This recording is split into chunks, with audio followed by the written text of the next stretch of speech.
Tonight, ceasefire extended. Israel and Lebanon renew diplomatic talks as violence continues across the region. Don't rush me. US President Donald Trump refuses to give a timeline on ending the war with Iran. The federal government cools on a new gas export tax after fierce opposition from energy giants. And ancient relics on Australia's coast, what the 12 apostles reveal about our prehistoric past. I'm Rena Sarumpaet. This is SBS World News.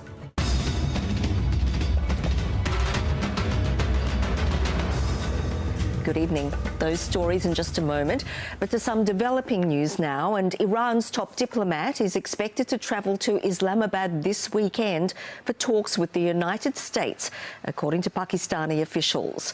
The representatives declined to provide any other details about Foreign Minister Abbas Araghchi's visit, other than to say he would be accompanied by a small government delegation. Pakistan has been trying to restart ceasefire talks between Iran and Washington for several days. US Secretary of Defense Pete Hegseth has held a news conference tonight at the Pentagon, declaring that the US blockade of Iranian ships is, quote, going global.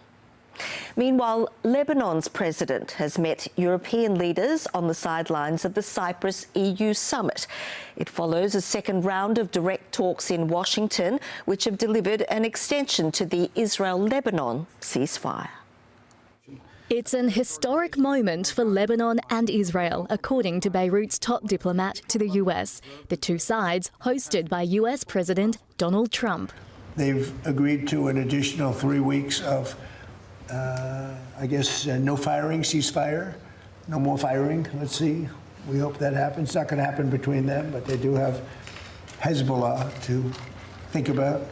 And it gives everybody time to continue to work on what's going to be a permanent peace between two countries that want to be at peace. Both are victimized by the same terrorist organization.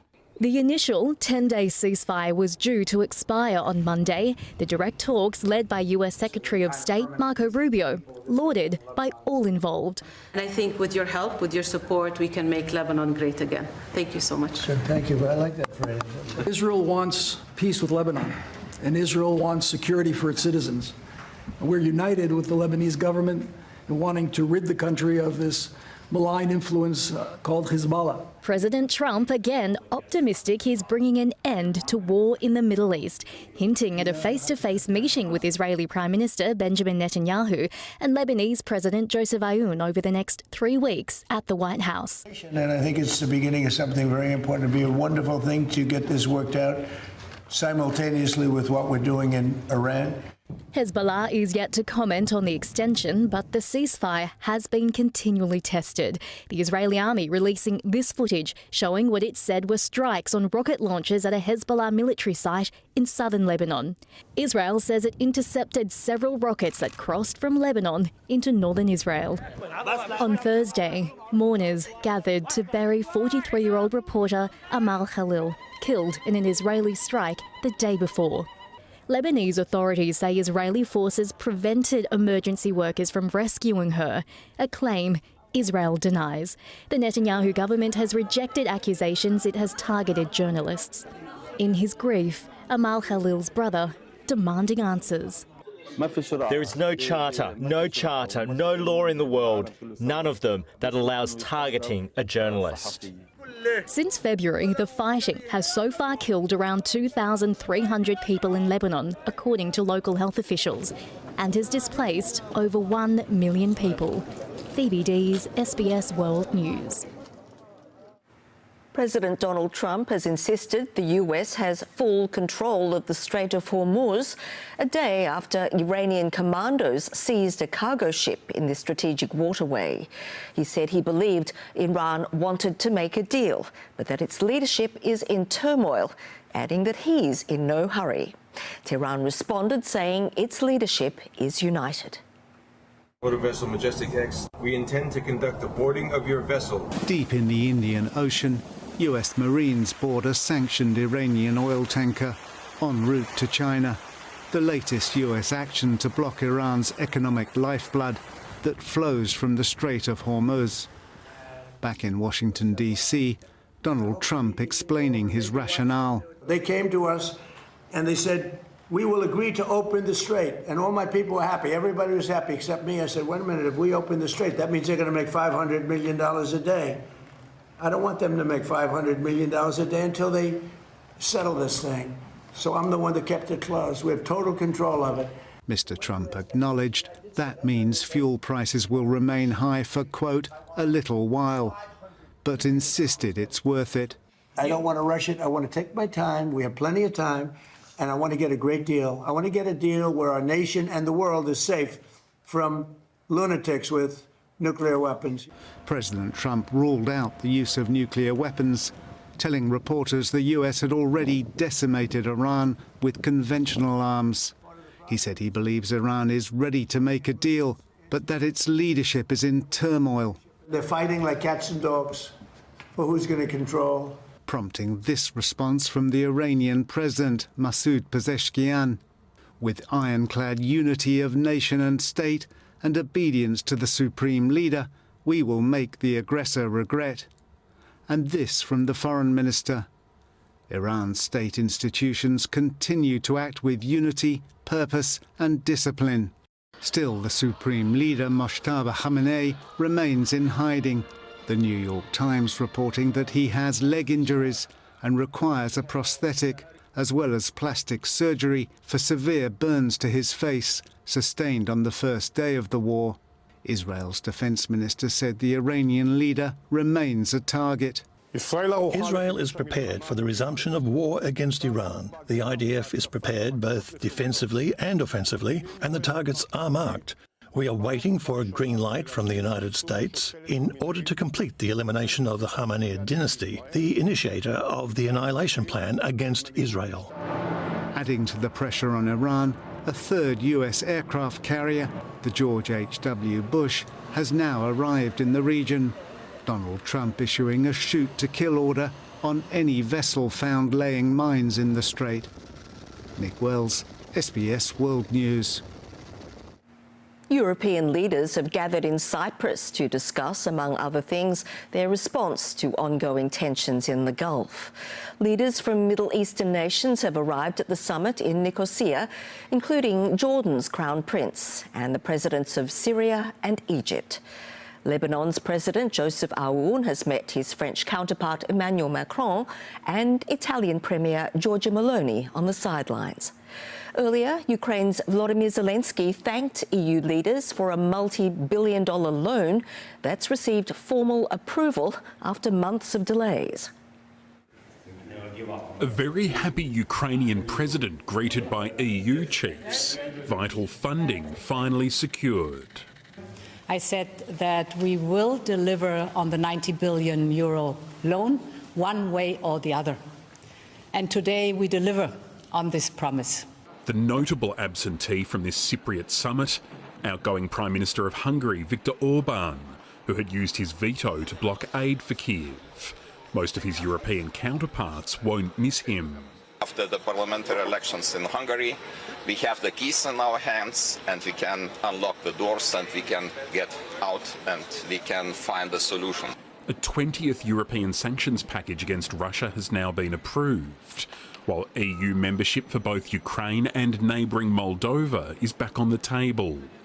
In my opinion, Ukraine's future is absolutely in Europe. So the faster we start, the sooner we will be there. Ukraine was granted candidate status in 2022, but Hungary vetoed the start of negotiations. Its incoming PM doesn't support fast-track entry for Kiev, but will not block the standard process, in which Ukraine will have to show evidence of legal and economic reforms and make various undertakings. We already decided we want to be as quick as possible in EU, and EU helps us during this war and helps a lot, and we will share our knowledge and our experience now to strengthen Europe. Everybody is understanding that we have such unique experience. Iran was also discussed, but European influence there is limited, so the focus was largely on how to deal with the economic fallout and encouraging a return to negotiations between Washington and Tehran. Le cessez-le-feu maintenu et incluant le Liban, la poursuite des discussions diplomatiques avec l'Iran sur la question nucléaire, balistique et les groupes de déstabilisation régionaux. This meeting of leaders protected by warships sent by Germany and France, some of which may be sent to the Strait of Hormuz to ensure freedom of navigation, but only after the conflict ends. Ben Lewis, SBS World News. A government inquiry in Tanzania has found that at least 518 people were killed in the widespread unrest that followed last year's general election. The Presidential Commission placed blame for the deaths on protesters, prompting swift condemnation from the opposition and pro-democracy groups. President Samia Suluhu Hassan was declared the winner of the October poll with nearly 98% of the vote. Thailand's Supreme Court will hear a case against 44 opposition politicians over their attempt to reform the royal insult law during a movement marked by widespread student protests. They include 10 MPs and the leader of the Progressive People's Party, which came second in February's general election. Thailand's lèse-majesté laws prohibit criticism of the monarchy. If found guilty, the current and former lawmakers could be banned for life from holding political office. The trial will start on the 30th of June. And 20,000 teddy bears have lined the National Mall in Washington, D.C. Organisers say the installation represents the estimated number of Ukrainian children who, according to Kyiv, have been abducted by Russia since the full-scale invasion began in 2022. Activists and several US lawmakers gathered before the display to urge the reunification of Ukrainian families. Well, coming up, an official warning. Be wary of online financial advice.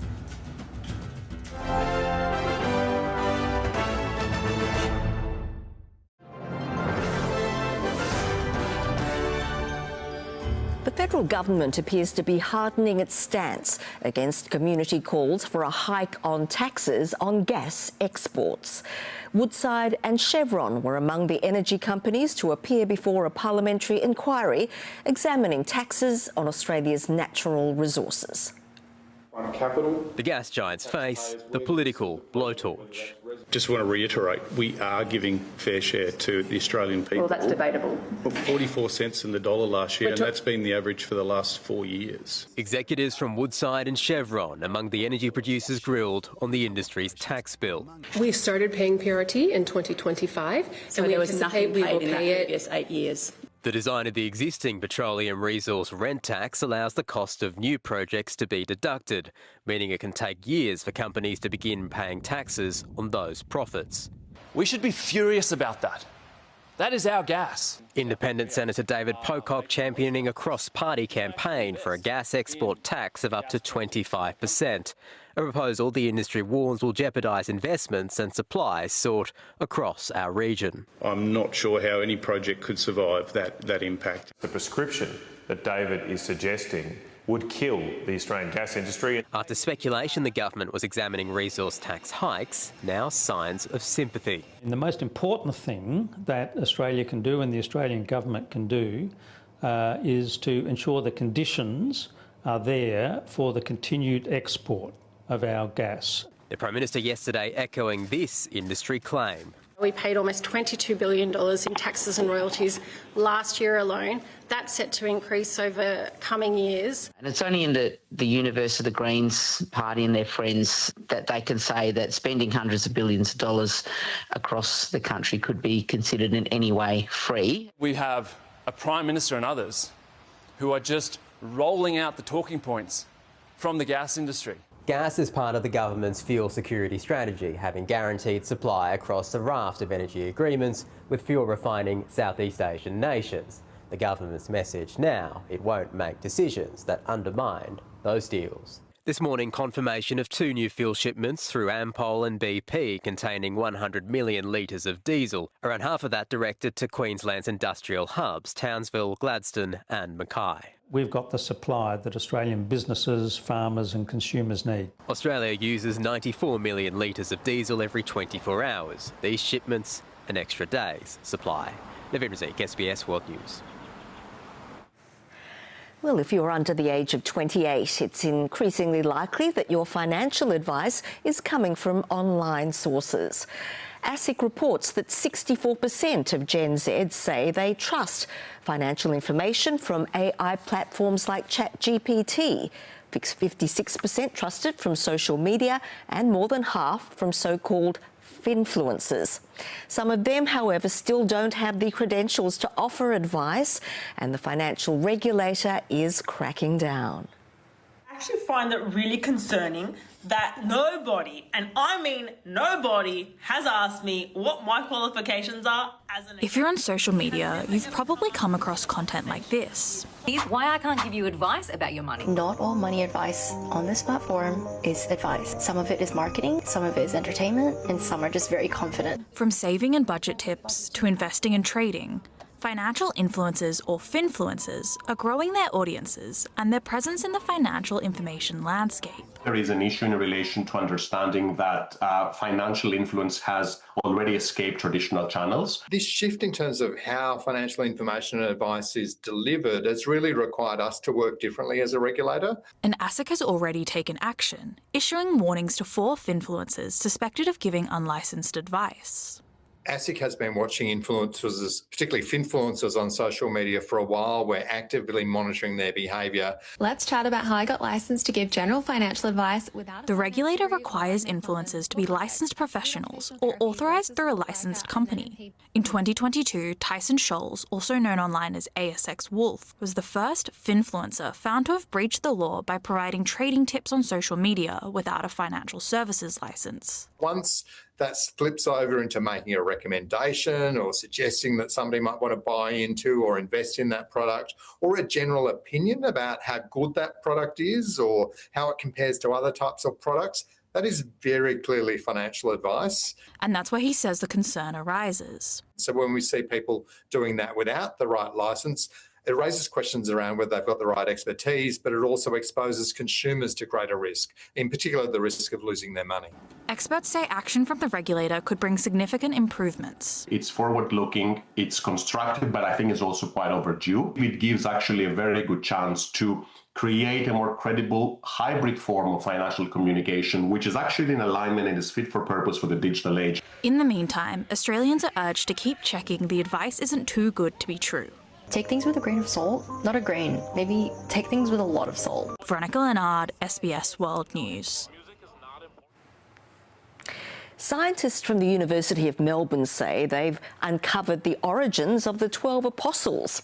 For a long time, little was known about how old the towering structures really are. The natural landmark is a drawcard for millions of visitors every year. Researchers investigating the geological history of Victoria's iconic sea stacks seen from the Great Ocean Road and surrounding coastline. These are giant time capsules to our prehistoric past. Ancient relics of Australia's coastline, some reaching up to 70 metres tall, now believed to contain at least 14 million years of history. Everybody thinks the landscape is quite young, but indeed it's not. The landscape has been there for millions of years. In a research paper 5 years in the making, scientists studied layers of sand and limestone laid down as sediment at the floor of a long-vanished sea, until one point in history, about 8.6 million years ago. Australian plates started to get warped and contorted by tectonic forces. And these tectonic forces caused the land to pop up. And so we can precisely date that.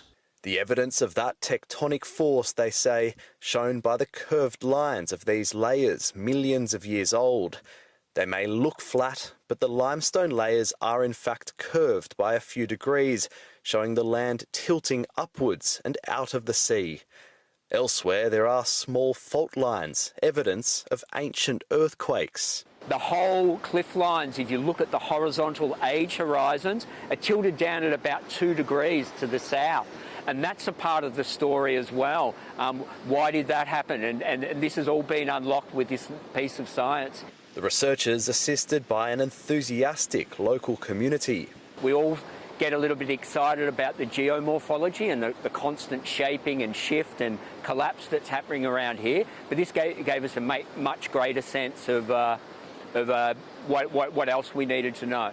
Also hidden within these massive structures are the tiniest of organisms, containing even more clues about our past.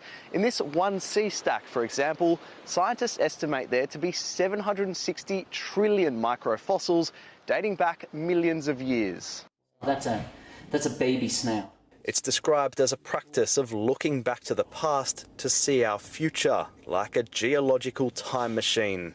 Say, in 100 years, if carbon dioxide levels are so high, sea level will rise and environments will change. But we can actually see the layers equivalent to that type of environment in the layers of the 12 apostles. For the local tourism sector, the findings only add to the wonder of this spectacle. Understanding the coastline, or this stretch of coastline, and how it's been shaped by history. You know, it's changing all the time. You know, each time you come, it's different. It's different for me here today. They're not just here to see one of nature's most dynamic natural galleries. They're actually here to learn about the deeper science, microfossils, the climate clues that are locked up within the very cliff lines that they're taking photos of and sending around the world. And with the force of the wind and the Southern Ocean swell constantly eroding the apostles, scientists are learning from the landmarks while they still stand. Tysok Husey, SBS World News. Well, coming up, the weather, and on the eve of Anzac Day, why this unknown soldier embarked on a new journey of remembrance.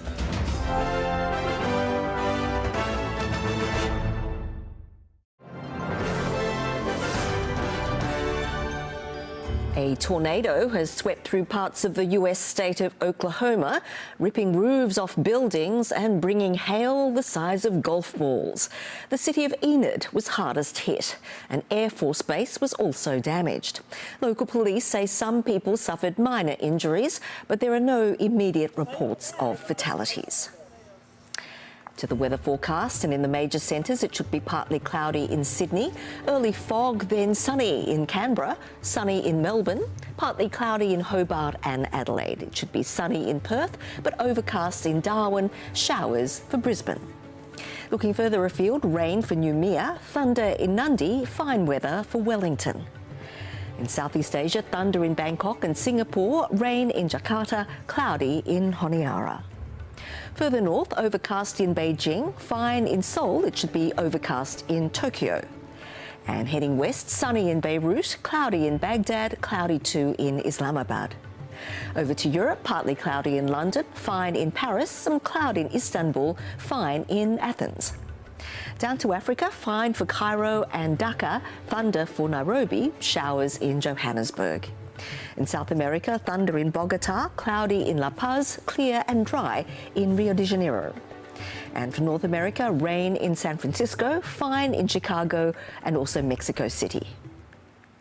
A lone soldier who embarked on a 300-kilometre march from Sydney to Canberra's War Memorial has ended his 10-day journey. Referred to as the unknown veteran, he walked for 30 kilometres a day, wearing the uniform of a World War I digger to try to raise funds for mental health support. Ladies and gents, we've arrived at the nation's capital. 300 kilometres ago, we left the Special Forces Memorial at Holsworthy. Today we stand before the Australian War Memorial among the names of those who never came home. A veteran of 32 years in the Defence Forces, he was accompanied by comrades and a crowd of supporters during much of his journey. Well, that is The World this Friday. I'm Rena Sarumpaet from the World News team. Have a very good night.